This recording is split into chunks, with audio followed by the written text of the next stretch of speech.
tapi yang lucu anak saya yang bungsu setelah jadi dosen di UNS, anaknya yang kecil waktu melahirkan itu ada pilihan, bisa melahirkan di Semarang dan bisa melahirkan di Solo. Anak saya Angga mengatakan, "Pak, ini katanya sudah di USG, anak saya laki-laki. Berarti cucu bapak nanti laki-laki.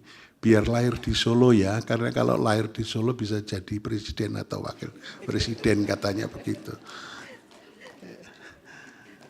Karena Solo itu berkahnya Indonesia katanya begitu. Tapi menjadi presiden atau wakil presiden yang baik. Yang mulia Hakim Konstitusi, Ibu Profesor Eni Nurbaningsih beserta Bapak yang sangat saya hormati. Yang mulia Bapak Dr. Daniel Smith, Viceroy, dan Ibu yang sangat saya hormati. Yang mulia Bapak Ridwan Mansur, serta Ibu yang sangat saya hormati. Yang mulia Bapak Profesor Guntur Hamzah, beserta Ibu yang saya hormati. Dan yang terakhir Bapak Ridwan Mansur, Pak Arsul Sani.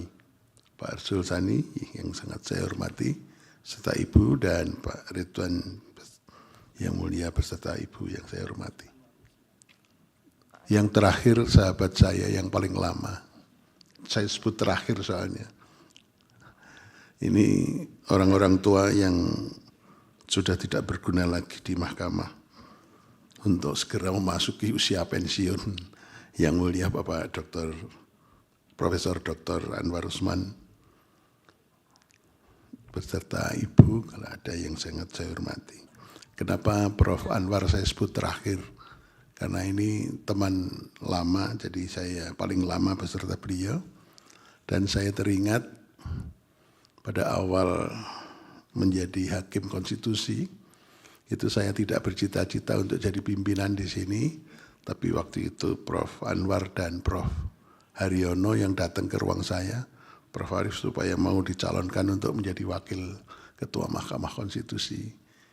Berkali-kali beliau datang, akhirnya saya, ya karena ini amanah dari Pak Haryono, itu guru saya waktu S2 di UNER, kemudian juga dari Ustadz dari Bima yang mendorong, ya akhirnya saya bersedia untuk jadi pimpinan di Mahkamah Konstitusi. Bapak Ketua, Bapak para hakim dan Ibu, serta Bapak Ibu sekalian yang hadir, termasuk Bapak Sekjen, Bapak Panitra. Pada kesempatan yang berbahagia ini, saya mempunyai kesan yang luar biasa di mahkamah ini. Jadi pengalaman saya sebetulnya lebih banyak di perguruan tinggi sebagai dosen, tetapi dinamika kehidupan yang luar biasa itu terjadi di Mahkamah Konstitusi. Mulai dari dinamika yang sifatnya membanggakan, dinamika yang menyenangkan, dan dinamika dengan penuh kesedihan dan kepiluan juga terjadi di Mahkamah Konstitusi ini. Semuanya telah terlewati dalam waktu 13 tahun. Saya merasakan begini, ternyata manusia itu ada batasnya. Batas hidup, batas jabatan, batas karier, dan batas apapun juga. Manusia selalu ada batasnya. Oleh karena itu, saya sebagai orang yang paling tua di ruangan ini, kalau tidak salah sekarang ini, saya berpesan pada adik-adik bahwa manusia itu ada batasnya. Kita harus menyadari bahwa semuanya ada batasnya. Baik batas-batas usia maupun batas-batas jabatan, karier, dan batas mempunyai apapun itu ada batasnya. Oleh karena itu kita harus ikhlas, legowo, bisa menerima batas-batas itu, nasional maupun di tingkat internasional. Sekali lagi saya mohon maaf, dan pada kesempatan yang terakhir, saya terima kasih pada istri saya yang selalu mendampingi saya. Mungkin kalau saya tidak didampingi di Jakarta, saya bisa kawin lagi. Tapi karena istri saya selalu mengikuti saya terus, ya saya terpaksa menjadi baik.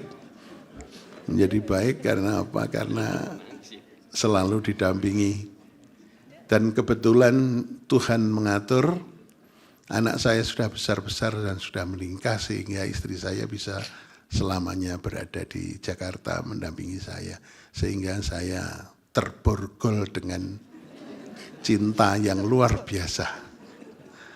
Begitu juga saya terima kasih pada anak-anak saya yang telah mendukung karier bapaknya, tidak merepotkan, tidak pernah aneh-aneh, tidak minta ini, minta itu, tapi anak-anak memilih berkarier sebagai dosen, yang sekarang yang sulung di Undip dan yang bungsu di UNS, dan dua-duanya cuman pengen jadi dosen. Tapi saya sebetulnya pengen anak saya bisa jadi wakil presiden atau